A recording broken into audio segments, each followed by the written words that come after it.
In this episode of the Locked On NBA Big Board podcast, me and my guy Richard Stayman, we are going to talk about the top international prospects that chose to play college basketball in the States this year.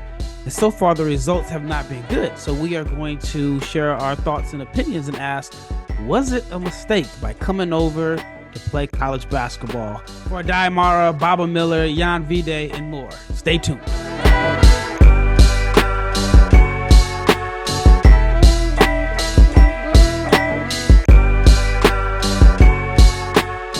Big shout out to each and every person that has made the Locked On NBA Big Board podcast your first listen of the day. Here at the NBA Big Board podcast, we are your source for NBA draft-related content and news. We're here 5 days a week. And my co-host for today is Richard Stayman, a guy that is very, very well known in the draft community, known as the Clip God.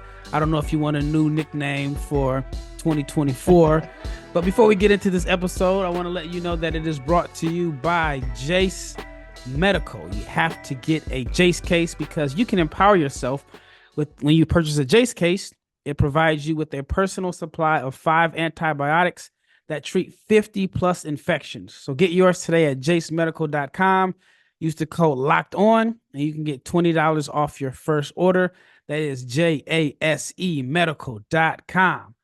All right, Happy New Year. Is this the first episode we've done in 2024? Did we do one? I think it is. It is. Yeah, I was out of town to start the year, so yeah, I was a little MIA. Okay, where'd you go? Anywhere exciting? I went to Colorado. Okay. Nothing super crazy. I didn't catch a Nuggets game or anything, but yeah, I went out there. Okay, not a bad place to be. I know it's beautiful at this time of year. But before we get into this episode, I want to get your thoughts on this new model that the NBA is doing for the NBA draft. It's 2 days now. And I know last year was our first draft. And I just remember like leaving the Barclays at like 2:00 in the morning. And I made the mistake of having like a 6 a.m. flight with the baby. So I didn't go to sleep that night. It was crazy, but 2 days now. So now it's going to be more expensive. You got to spend a little bit more money on hotels. So what are your thoughts on the draft going to a 2-day format? So yeah, besides the media experience where rather than forcing us to be done at midnight and then having to do everything after midnight, I think it's generally like I go back and forth. On one hand, second round, I feel like it's not the NFL draft, right? Where the second round still has those starter level talents that you can find that come in right away. It's a little bit different. The drop off, it's always been, I mean, really on ESPN, right? Once it hits the second round, really the 40th pick, they're making picks during commercials. I'm a little interested to see how they do it, especially because so many second round picks don't even ever touch an NBA floor. I think it's kind of weird to give them their own night, but at the same time, the 30 through 40 range is probably worth its own time to get more specialized content. Like we talk about this all the time. The 30 through 40 range is so much better now, really over the last 7 years or so. I'd say 2018 was the first year I can truly recall that it was this great. It's like Jalen Brunson, Mitchell Robinson. I know several other guys too, but those two off the top of my head, like that's becoming the norm, and there should be more specialized time for those second round guys. Yeah, I think it's going to be interesting. Number one, because think about a guy that gets invited to the green room and doesn't go in the first round. So now does he come back for day 2 and sit there by himself? Like when you're there, we saw the green room and Ryan Rupert is the example. We saw it live to where everybody in the first round, I mean, they've done their media stuff and he's just sitting there for it just seemed like forever. And I imagine it seemed like forever for him because he's the only one there, his family.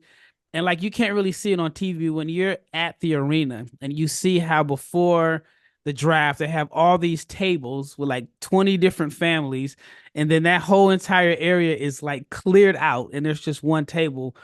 I mean, one, it's embarrassing, but two, I wonder, does the NBA make a guy, whether it's Ryan Rupert or Jaden Hardy a couple years before, do they make them come back for day 2? And then it's like, all right, it's funny, but it's not. Do you go get another suit? Like if you got to come back for day 2, it's interesting. I mean, I think that from the media perspective, I guess it gives you a little bit more time to know what's going on because, like for me with NBA Big Board, I have to write an article for my newsletter audience, and then I have to do like the podcast for the draft. And while you're still trying to keep up with everything that's going on in the first round, and then in the second round, it's like there's so many trades. It's really impossible. It's like I was thinking before this, like I may need like a staff or somebody to send me texts to keep me updated on everything because it's just tough to keep up. I mean, I think one year I wrote an article and I forgot some trade that went down because guys get swapped out for picks. But are you in favor of the 2-day format? When you put it like that, yes, because I remember this year I was writing down notes for every single pick as much as I could. By pick, I think it was the Mavs trade with the Kings, right? It was like 22 or something, where I was like, wait, what? Like I walked back on my notes and I'm like, are they really going to this team? Like it gets confusing. Having a break is really helpful. I think if you're trying to get better coverage for the draft in terms of like the prospects from the media, like from people who do what we do, I think you're getting a much better, like just much better product that way from our end. And I think it's overall good. Again, my concern is like, yeah, the Leonard Millers, the Ryan Repairs, right? Those guys where it's like they're the last ones there. What's that like for them? But if you're able just to give a break, make everything better and smoother, I think it's probably good. So overall, probably in favor. And the NBA has been so good about everything they've been doing. The in-season tournament was better than I expected. I'm giving them the benefit of the doubt. Yeah, I'm going to talk to some of my agent friends, and I'm going to say, especially this year, because I think 15 through 35, or maybe even 15 through 40, I think is very interchangeable. So I'm going to jokingly ask, like, are you buying your guys two suits? Like, because there is a real chance that there are going to be a lot of guys that are going to have to be there both days.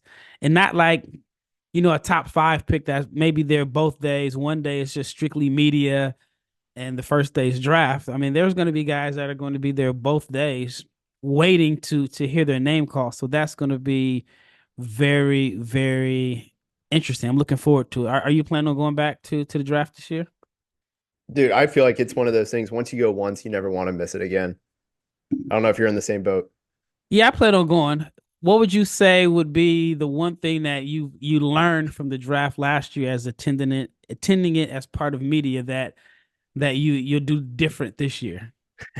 Well, first of all, get better sleep the night before. That's that's a must.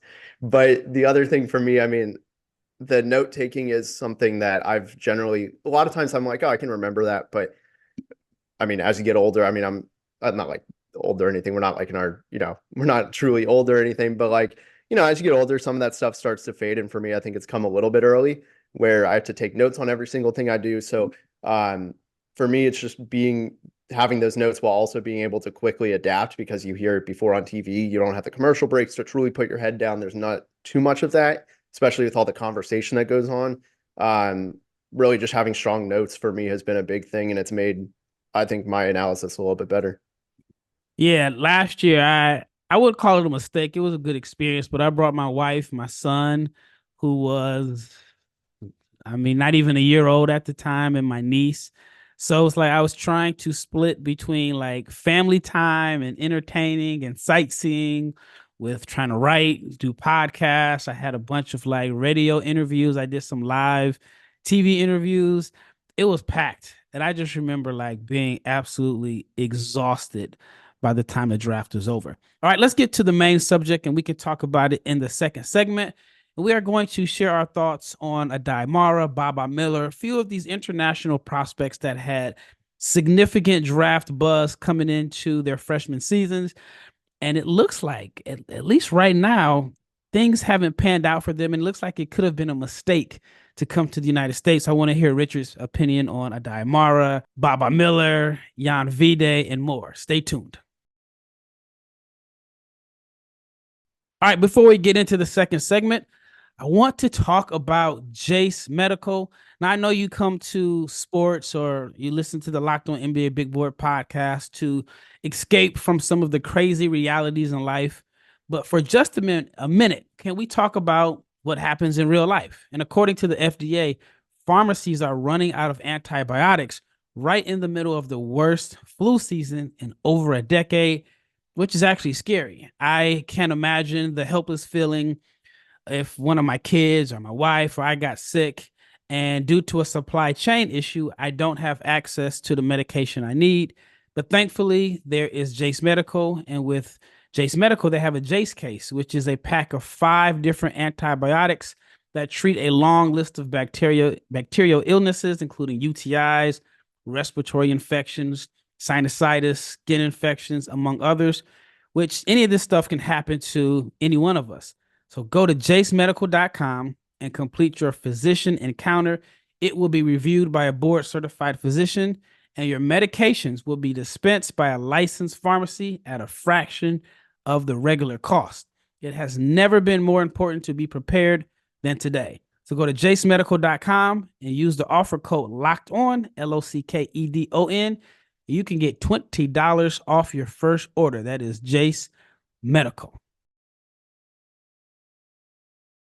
If you aren't aware, Locked On made history by launching the first ever national sports 24/7 streaming channel on YouTube.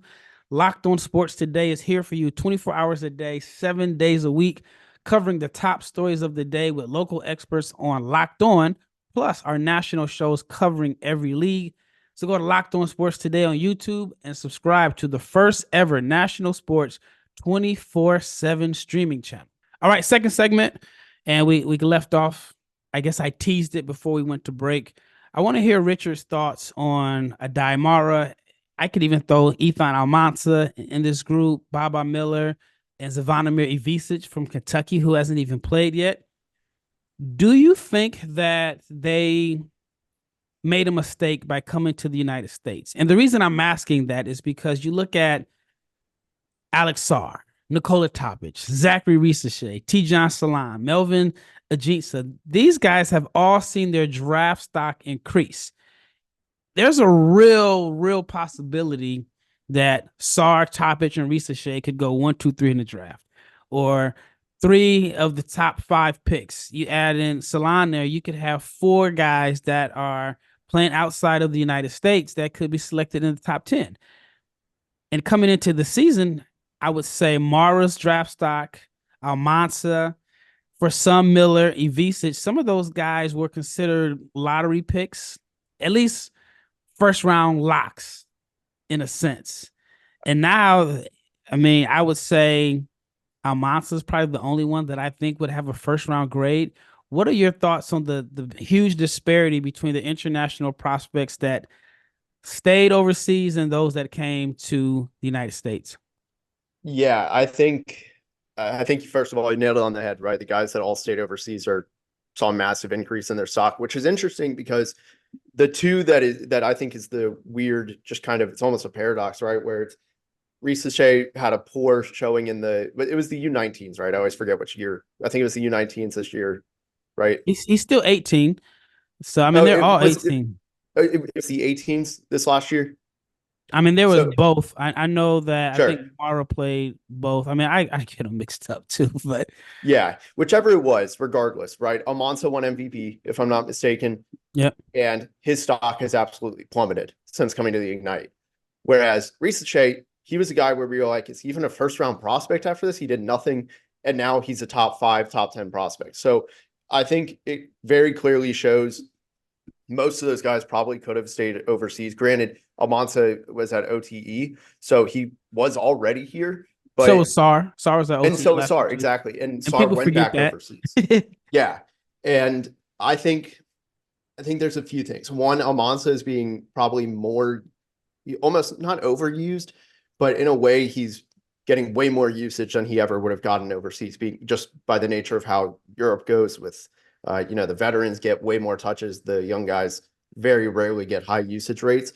Now, guys like Mara, I think I personally was a little bit low on him because he's not very fluid. He's on defense. He's still learning the game. His best trait, really, outside of I think just being tall, was Passing. his passing. Exactly. Like he saw the floor well. But in Europe, that stuff is easier to hide, I think, just based on the physicality and how much more easily you can be tall without with like being a tree. Like I think it's a little bit easier to be a tree than in college because they're a little bit more ticky tacky. They call fouls a little bit more easily, in my opinion.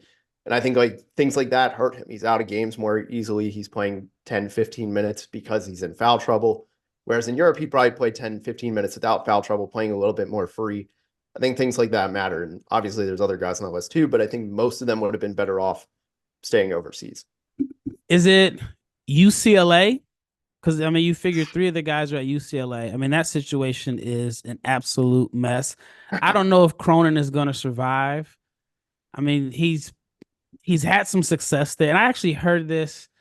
I guess it was like a year ago. I've heard that there were some alumni that weren't a big fan of him. They thought his style of coaching better fits like the Big Ten, which is crazy because now UCLA is in the Big Ten.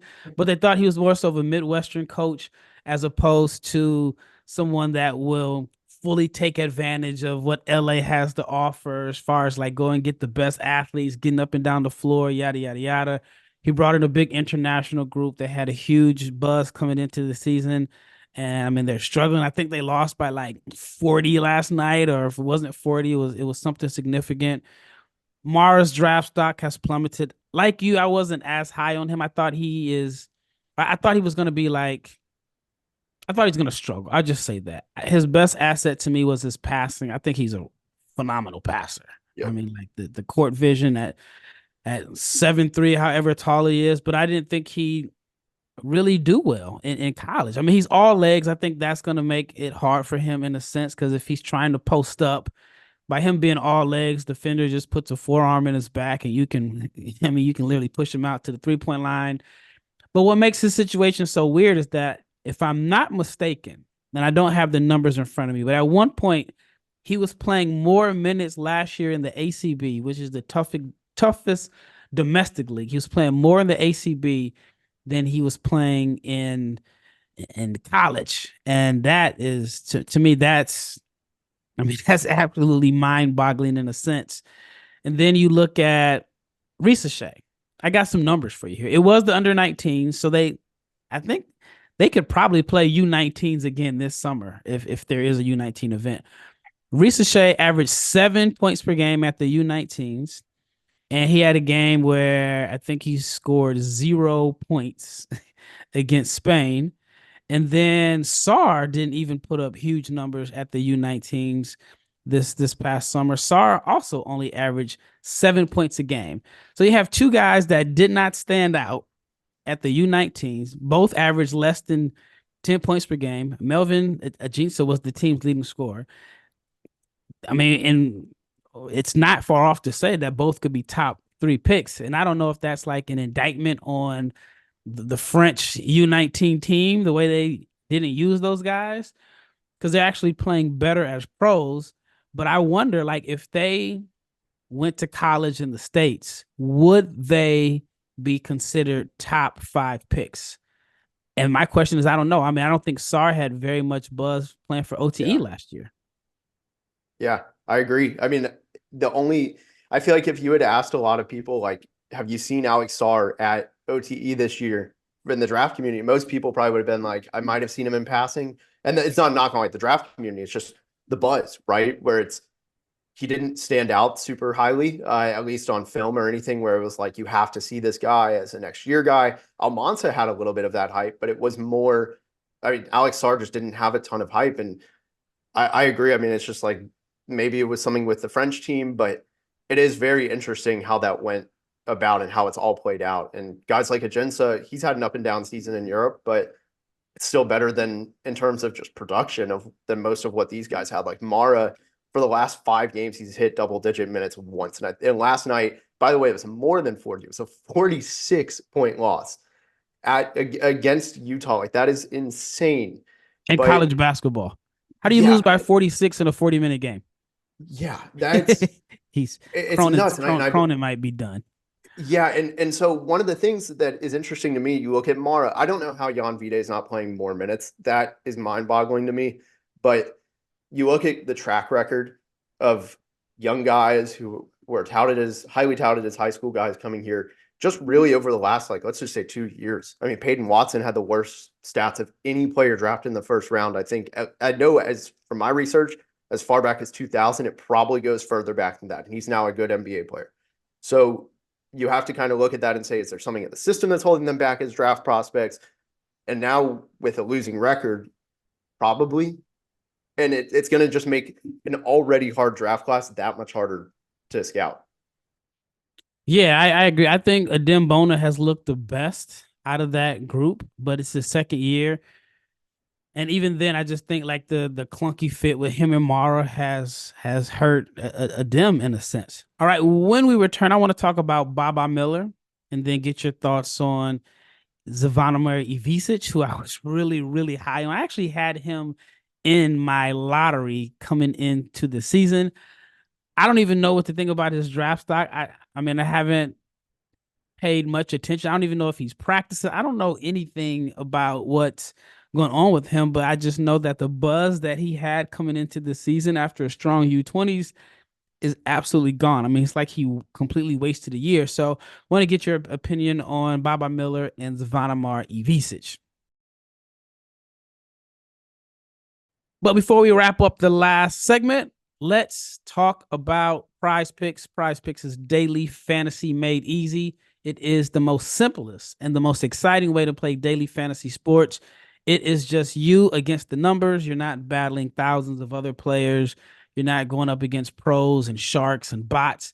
It is just you and the numbers. You just pick 2 to 6 players and their stat projections, and you can watch the winnings roll in.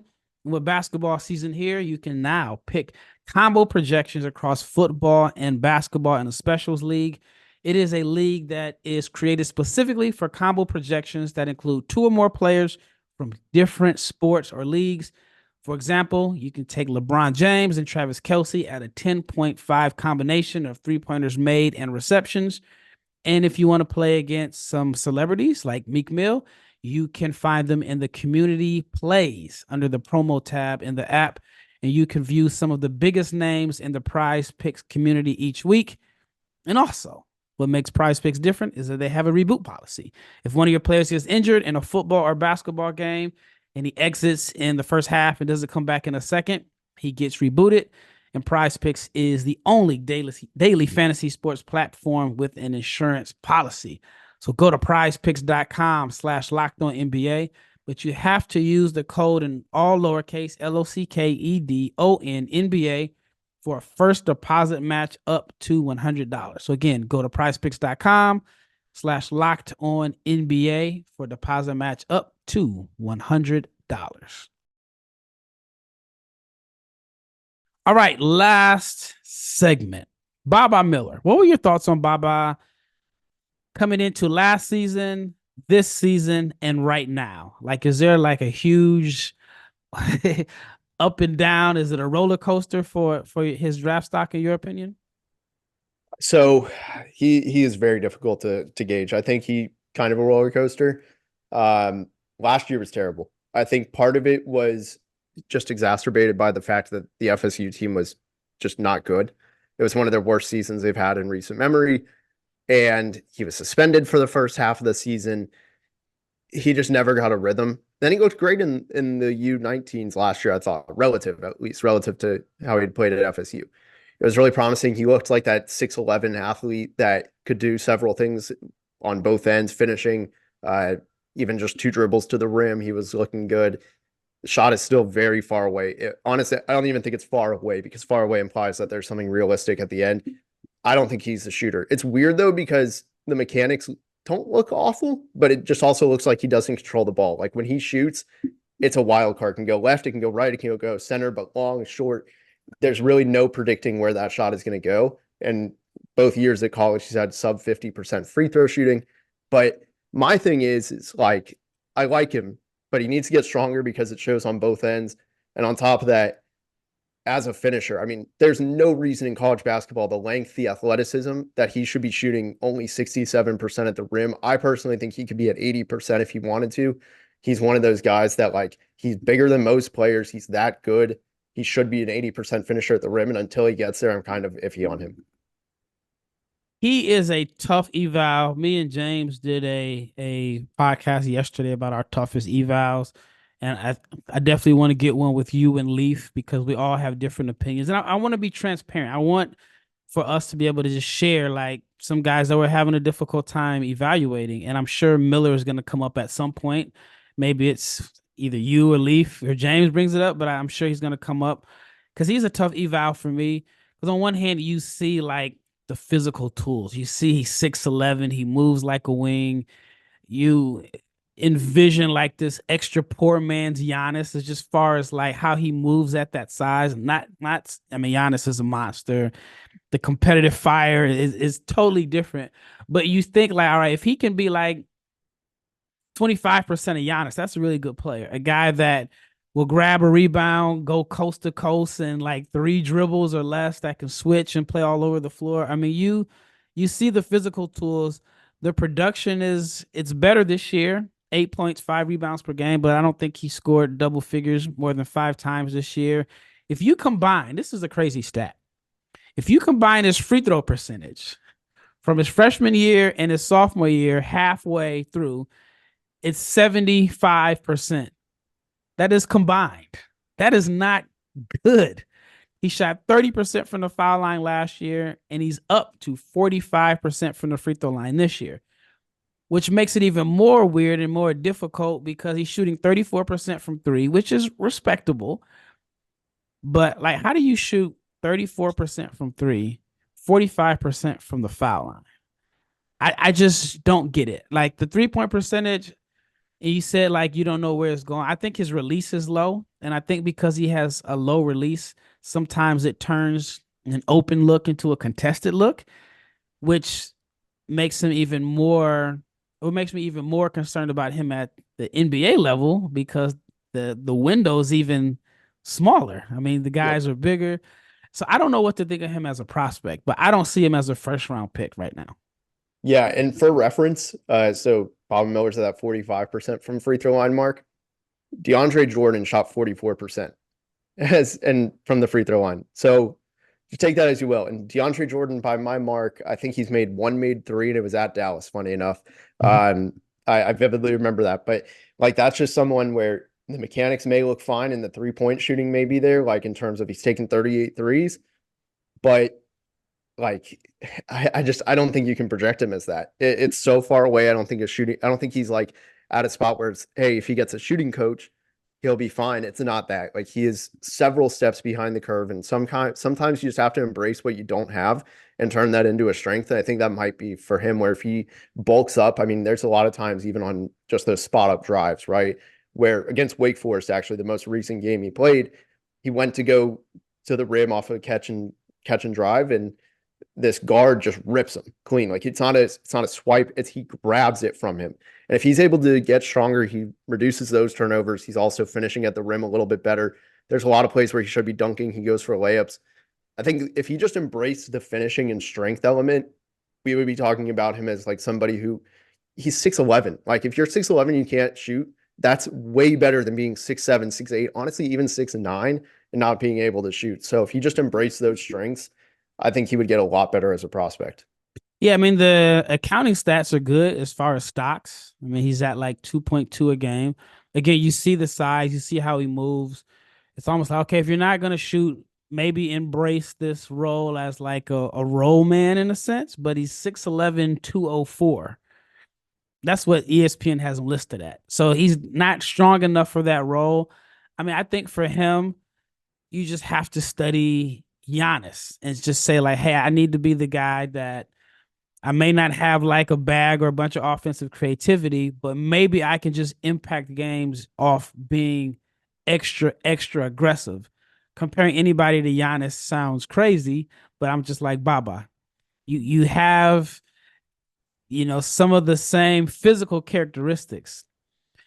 If you can be 25% of Giannis, you'll have a long NBA career, but you Yep. just got to play with that same type of energy and aggressiveness and assertiveness. I think somebody's going to take him. I think that I mean I don't even know if like it makes sense for him to come back again. I mean, yes, on one hand coming back to school another year could help him or it could really hurt him because it's like, all right, you've had 3 years Yep. and you haven't shown any dominance. Because right now, I think he can still ride the wave of potential. And some people may say, oh, if he gets out of that Florida State system, which is known for like kind of holding guys back statistically, but he's a tough eval for me. What are your thoughts on Ivisic, Zvonimir Ivisic, the skilled 7'2"? I like him a lot. 7'2". I don't even know what position he plays. I mean, he's just a modern day big. He signed with Kentucky. I mean, at first it sounded like it was a transcript issue. I haven't heard much word on it, but he had a monster U20s this summer. I like him a lot as a shot blocker. He's skilled. I mean, I saw him shooting step back threes. Again, I thought he was a lottery pick. And I think that in this draft, if he were playing, which, he could be in a situation like those other guys, but I think he has lottery talent. Where would you take him in this draft based off of what you saw this summer? So I think he's an interesting prospect when you're what is he, 7'2", 7'3". Yeah. You never know what these 7-footers. It grows an inch every time we talk about him, kind of thing. Kind of like how Wemby was last year. And he But kept listing himself as shorter than what he really is. He's yeah. So if 7'5". you're over 7 feet, like, and you can block shots and shoot threes, there's probably a place for you in the NBA. And in this draft, that's a first round pick. If there's a spot for you in the NBA, you are a first round pick in this draft. So for me, I would take him first round. My issues is first of all, I hate the word unicorn, and like It's there's one overused unicorn. now. It is the most overblown word for all it means is you're a big that can shoot and block shots. And there's like one unicorn I've really scouted, and that was Wemby. So like I think stuff like that, I can't stand it, but that's just antics, whatever. But not antics, wrong word, but like it's just, words. Regardless, I think with Ivisic, he's a little bit of a tweener in terms of what does he do on offense. Like you said, what's his position? Like that's kind of where I draw the line where I'm like, I don't know. And also the mechanics, I feel like at least when he was in the Adriatic League, the mechanics were a little bit weird. He never held his follow through. It kind of looked like he just forced the shot up super quick, and it didn't look like he actually, had repeatable mechanics, and things like that worry me. But at the same time, like you're 7'2", whatever you are, give or take an inch, and you're hitting movement threes, like there's something there. So I think And he that, moves the way he moves. yeah, Yeah, I mean, there's something there. Like he wasn't a great shooter, but you're like, it's promising, especially at 7'2". I mean, even if he's an average NBA shooter from three, that is a major, major weapon at the 4 or 5 spot. I like him a lot. I mean, he showed at the U20s he can push the ball in transition. He's very, very skilled. I mean, usually when you get a big from Europe, they're going to be skilled and multi-dimensional. He can pass. He just has a lot of stuff to his game, and like he most sold me on the movement, but there was also like some toughness. Like, I mean, he carried a team at the U20s. I think he has a little bit more stuff to his game than Baba Miller. I think I agree. I mean, in terms of if you're talking about theoretical upside, I think it's Baba personally, just because he's 6'11", moves a little bit better, and can in theory drive. But if you're talking about actual in-game ability today, and honestly tomorrow too, I think Ivisic has him beat. And like you said, I mean, what he did in the international tournaments and everything with Croatia, like that's big. Like that speaks volumes when you're able to carry a team to win, especially as a big man. I feel like it's a little bit tougher as guards. It's a little bit easier. Not comparing it to Bob, but just in general. But I think that's something where it's like that speaks volumes. All right, last question. How do you think the situation at UCLA with Vide, who I was really high on a few years ago, Yep. Mara, the Turkish kid, Berk, I can't pronounce his last name. I know Leaf can, who was seen as a first round pick on some mock drafts coming into the season. I mean, I get in theory he's 6'10", can shoot, can pass. You expect him to be at least a smart team defender. How do you think their lack of success, and you can throw in Miller and the grade issues with or transcript issues with Ivisic, how do you think that's going to impact top international players coming over to college basketball going forward? Yeah, this was supposed to be the make or break year for that to be a gateway or just a gatekeeping element, right? Where it was a new trend, and I think honestly it's gone terribly. And some of it has to do with, guys like Mara who have struggled, and I think that might be more of a Mara issue or UCLA. I should say it's a UCLA issue, right? Like you said, Bona and Mara playing on at the same time. One that's never going to happen in the NBA. So both of their flaws get drawn out a little bit more. And there's always going to be a little bit. It's hard to split the two, but at the same time, I feel like that's something that it's failed, right? The eligibility stuff. Even Baba last year when he missed, I think it was 11 or 13 games.